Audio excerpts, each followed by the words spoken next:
इस अध्याय में हम ये जानेंगे कि पृथ्वी की उत्पत्ति कैसे हुई और दूसरा हम इसमें जानेंगे कि ग्रहों का निर्माण कैसे हुआ तथा हम ये भी जानेंगे कि जो चंद्रमा है ये कैसे बना और इसका निर्माण कैसे हुआ, जो कि हमारा चांद होता है उसका निर्माण कैसे हुआ। और इसमें यह भी जानेंगे कि स्थलमंडल और वायुमंडल का निर्माण और विकास कैसे हुआ।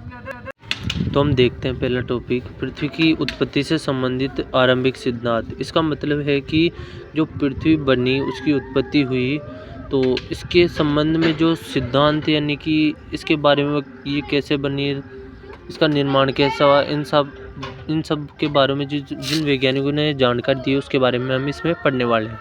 तो पृथ्वी की उत्पत्ति के संदर्भ में अनेक वैज्ञानिकों ने अपनी परिकल्पनाएं प्रस्तुत की है कि ये जो पृथ्वी बनी तो इसमें अनेक वैज्ञानिकों ने अपने अपने विचार प्रस्तुत किए।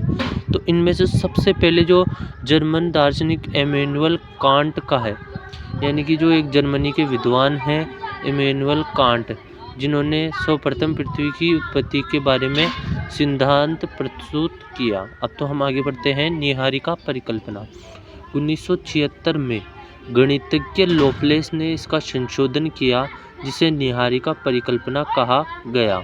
इसका मतलब है इनके अनुसार ग्रहों का निर्माण धीमी गति से घूमते हुए पदार्थों के बादल से हुआ है। बाद में चैम्बरलेन और मोल्टन ने कहा कि ब्रह्मांड में एक अन्य तारा सूर्य के नज़दीक से गुजरा। इससे अलग अलग वैज्ञानिकों ने पृथ्वी की उत्पत्ति से संबंधित बहुत से सिद्धांत दिए और इसी तरह चैम्बरलेन और मोल्टन ने कहा कि ब्रह्मांड में एक अन्य तारा सूर्य के नज़दीक से गुजरा और इसके परिणामस्वरूप तारे के गुरुत्वाकर्षण से सूर्य की सतह से श्रृंगार के आकार का कुछ पदार्थ निकलकर अलग हो गया और सूर्य से दूर चला गया। धीरे धीरे यह सूर्य के चारों तरफ घूमने लगा और धीरे धीरे संघनित होकर ग्रहों के रूप में बदल गया। तो ये चैम्बरलेन और मोल्टन के अनुसार ऐसे अपने पृथ्वी की उत्पत्ति हुई। तो अलग अलग वैज्ञानिकों ने अपने अपने मत प्रस्तुत किए और जैसे कि लोपलेस ने निहारिका परिकल्पना और चैम्बरलेन और मोल्टन ने अलग प्रकार से पृथ्वी की उत्पत्ति के बारे में बताया। तो ये सब इस टॉपिक के अंदर आ जाते हैं। तो इसी के साथ हम आगे बढ़ते हैं।